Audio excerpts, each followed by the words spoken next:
Hello YouTube, Fuzzfinger here, welcome back to Final Fantasy XII, and today in our week mode playthrough we're going to be hunting it down the Trickster. So this is, as you can tell by the name, quite a tricky one, especially with our low level party. But we'll see how we get on. Once you've gone to the Petitioner, the Trickster has a 30% chance of appearing in this particular area, just to the right of the area with the save crystal in the Paramina Rift. So make your way over here, and I'm just going to show you how I prepared my characters. It's possible that he's here now. I'm not too concerned about these traps because I've only got Bash out by himself anyway. Okay, it looks like the Trickster hasn't spawned, unfortunately. He will be a slightly larger red dot on the map when he does. So I'm going to edit out my attempts at coming in and out. He's got a 30% chance for being in this area. But before I do that, let me just show you my setup very briefly. Equipment wise, pretty standard stuff. We are going to be using mostly Bash for damage through this hunt, but the boss does go immune to physical damage with a paling shield, so we'll want to make sure we've got our mages ready. And for that end, we're going to have the Staff of the Mages, or Magi rather, equipped on both of our black mages. And we're also going to have the most powerful gun we can have on our machinist. In my case, it's going to be the Formal Heart from Sarobi Step, and we're going to have our tank set up with lots of health and a strong physical defense shield. Demon Shield is great due to its high evade. In terms of, where are we, gambits, we're going to be having a Bio Reflect gambit up on our mages so that we can get the extra damage from the Bio effect on the boss once it goes with that physical paling. And that'll be the same with Fran as well in my case, since she also is a black mage. Bash doesn't have any gambits really because he'll be in berserk mode anyway once the fight starts. Ash is going to be our healer and our buffer and our negative status remover. And then Penelo will be our tank with the standard tank gambits, but we'll also be dispelling the boss as well.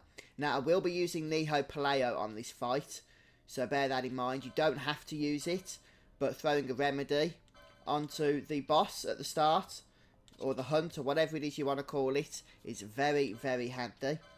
And I think, basically, Ash is a good person for me to have that Niho Paleo on, because she won't be casting remedies onto the party, she'll be casting Asunas. So hopefully this will go pretty smoothly. I'm just going to go ahead and spawn the hunt itself. Monit here will tell you when the Trickster has spawned as soon as you come in. In fact, it was the very next attempt of mine of coming into this place. So we'll have to go ahead and remove some of these debuff effects here from Bash. But before we do that, I'm going to go ahead and bring in Ash and Penelo. Just like that. And we're going to go ahead and hopefully, there we go, remove that nasty effect from Bash there. And then Bash can go ahead and under techniques here, cast the one and only Infuse, which will put him into critical status in terms of health. I do just need to make sure that Ash isn't going to heal. I might have forgot to turn that gambit off. Yep, we'll turn that off for a moment. We can put that on self-heal, or just stop her from healing Bash. We don't want him to be healed, obviously. And we'll get rid of those Thieves' Cuffs, don't need those. And put the Berserker Bracers on. To make sure that Penelo isn't going to be healing him either. Looks like we're good there. She's got a self-heal, which is absolutely fine. So we'll bring Penelo into as party leader. And we're just going to start by attacking the Trickster here. Where is it? There it is. But before we do anything, Ash is going to be throwing on a remedy. And this will hopefully put a lot of status effects onto the boss. There we go, look. Oh, I do love Niho Paleo. And Penelo is going to be spamming sleep. Hopefully keeping this thing in a relatively safe condition. And now has it gone immune? No, it's still not quite immune. We are doing damage to it, as I can see here. Now it's immune to physical damage. So what we're going to do at this point is hopefully soon anyway be able to pop Ash out. Sorry, bash out. There we go. We just need to get Ash out, then we can get bash out. Brilliant. Going to bring Varn and Fran in. Now, Varn already has Reflect on, which is good. So we're going to go ahead and turn his Gambits on now. He'll also be casting Decoy on Penelo, if need be. And then he'll be casting Bio on himself for extra damage. And we'll just turn Fran on as well. Make sure that he's not going to heal anybody.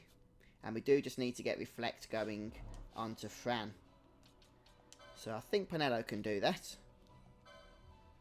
Yep.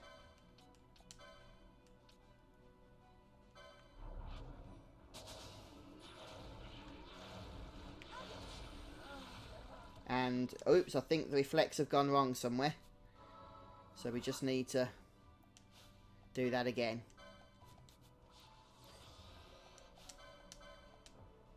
Ah, and now Penelo's out of MP. Wonderful. So I've done something wrong here with the reflects, and what I'm thinking it is that I didn't get reflect off in time. So I'm just going to go ahead and turn this off for the moment until I can get everybody reflected. So even though it should only be hitting people that have reflect, it doesn't seem to want to do that at the moment, unfortunately. So we're just going to make sure that everybody has reflect on at this point.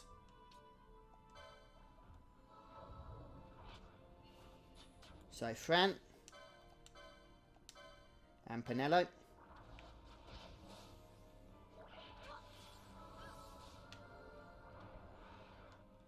And I think he just got dispelled or something, but let's just turn it back on now. We've got Fran with reflect, so we should be good to go here.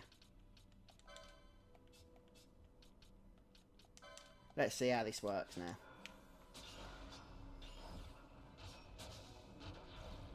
We are doing damage again, even though Penelo is taking some as well.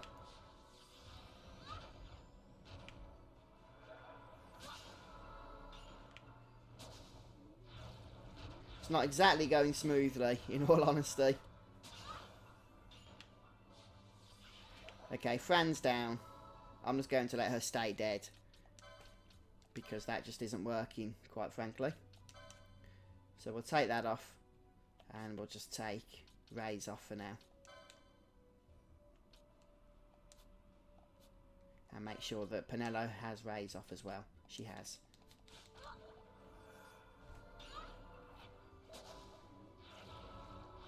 And we're just going to trust Van to do this now.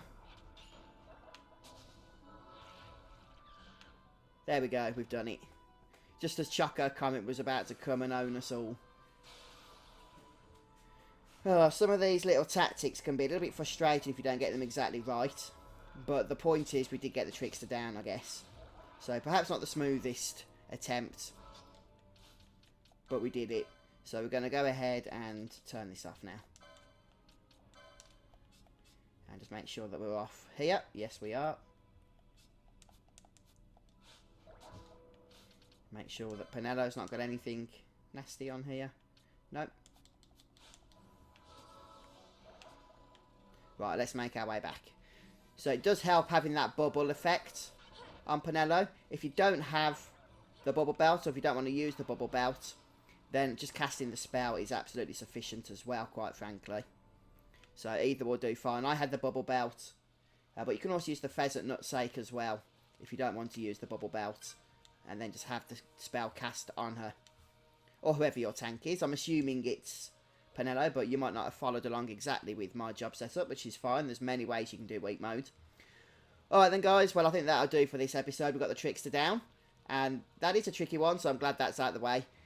Thanks for stopping by today, folks. I hope you've enjoyed watching, and I look forward to being back with you again soon. Goodbye.